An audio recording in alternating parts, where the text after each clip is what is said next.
The finals of the UAAP season are upon us, and it will be a rematch ng 2006 battle between the ADMU Blue Eagles. Don't touch me. Sensitive pa. Don't touch his specs. Ito na. Ilitin mo na lang yan. Versus the UST Growling Tigers. Now, ang ganda ng laban. These were the top two teams. They dispatched of their opponents in the Final Four. One game lang. Let's talk about the matchups. Adrian, what matchup are you most looking forward to? I want to see Greg Slaughter sort of bounce back from the 4-point game that he had by putting on a good show against Kareem Abdul. Abdul, we mentioned he came in second in the MVP race, and in the matchups this season, he's sort of been able to take on Greg one-on-one. So I want to see Greg, full 7 foot, all of him, just dunk all over Kareem Abdul. So yeah, I agree with that. I think Greg has to reassert himself in this game. Especially the entire series, and if you're a 7-footer, you should get all those rebounds, and that's number one on Coach Norman's list.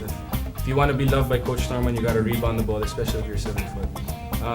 For sure, he's gonna get double, triple teamed, but he still has to be aggressive. I think Greg has to learn how to play off the ball, offensive rebounds, and looking for open spots if he can't. Because if Greg is just gonna rely on just post ups, easily he's gonna invite double, triple team. But if Kiefer is gonna drive towards a certain way, he has to learn how to maneuver also to other points in the court. And I think how Coach Norman motivates players, I think you could expect that Greg will play a good series.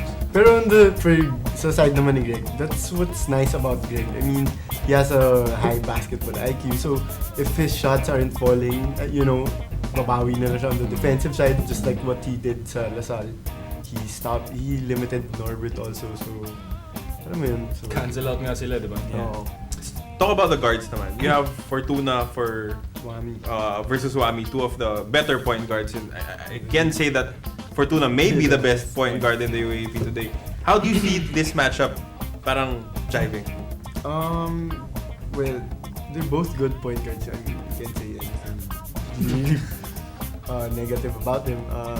Pareha silang matalino, they see the floor really well, and alam mo yun, they know how to orchestrate their team kahit hindi naman sila talaga shoot ng marami, pero during crunch time or pag kailangan na sila walang mga shoot and stuff, they take over or gagawa nilang paraan, get some assists, drop the ball to your big men. So. Doug, if you're Coach Pido Horencio, who do you choose to try and stop Kiefer Ravena from your team? I mean, as it is, it's tough to guard Kiefer, but maybe in general, I could say that you gotta send someone. Kareem Abdul. Hey, you know what? Actually, some coaches, what they do is whoever matches up on Kiefer, Kareem Abdul should be the last line of defense. And I think you've seen that in Gilas, where I think the first Gilas where they were so confident with Dalvin underneath that no matter who they were guarding, which scorer, they just direct him towards. Funnel them towards that's it. And I think they could do that, but I hope they're not listening. So, Adrian, sino X factor ng UST? I think if you watch the game against NU, it was Kevin Ferrer. I mean, Jarek Tang had a crap game, and then Kevin Ferrer just came out of nowhere and lit it up. Ferrer knows Kiefer very well. It could be him that guards him because they were guarding each other in the juniors. So there's there's a little one-upsmanship there, and I think that's what we're gonna see. Ferrer, X factor for UST. You can put si Kevin din or si Aljon. He's big, mas malakas siya kaysa kay Kiefer. Pero sa speed lang siguro medyo magkakaproblema siya doon. But as Dog said, pwede mo na funnel na lang. Physical ni Aljon si Kiefer, tapos pagdating kay Kareem Abdul, can I add something? I was part of this 2006 team where we failed against UST. You did not fail, though. We failed. No. We won a one. We won a one-game series. That's it.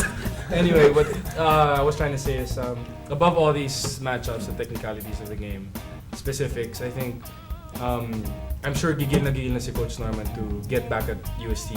He may have dominated UST in terms of win-loss records the past 6 years since that championship series, but it's different when you're in the finals, and it seems like it's the same thing again, all happening all over again. And as I said in the previous episode, this team has much more experience than what we had during 2006, and I think that plays a major part in any matchup you can put up. And I hope it's gonna come into play here. I know UST also has been the opponent this year that Ateneo's had the hardest time with, so you can expect maybe a 3-game series. And I hope it goes 3 games, as a fan of basketball. But I want Ateneo to finish in 2 games. But just to see the matchup, and the great, one of the greatest series maybe, because it's the last year of Coach Norman. I'm sure last year for a lot of those players. And not just the last year, but it's the last year. And what I mean to say is, it's his last year, and I'm sure he wants to get back at that 2006 loss, his first potential championship. With us, and I'll be there to support the team. And I'm gonna talk to them. How I wish that 2006 was my 4th year, so pwede kaming bumawi now, parang gano'n. Kasi I really have unfinished business with UST, and Get over. that's why I'm hoping that these guys in the lineup will do their job talaga and finish off UST. Well, I guess that's it. I mean, the finals, you have Ateneo wanting to finally exercise the ghost of 2006, and you have UST wanting to shock the world again. So, abangan na lang natin yung AP Finals. Good luck.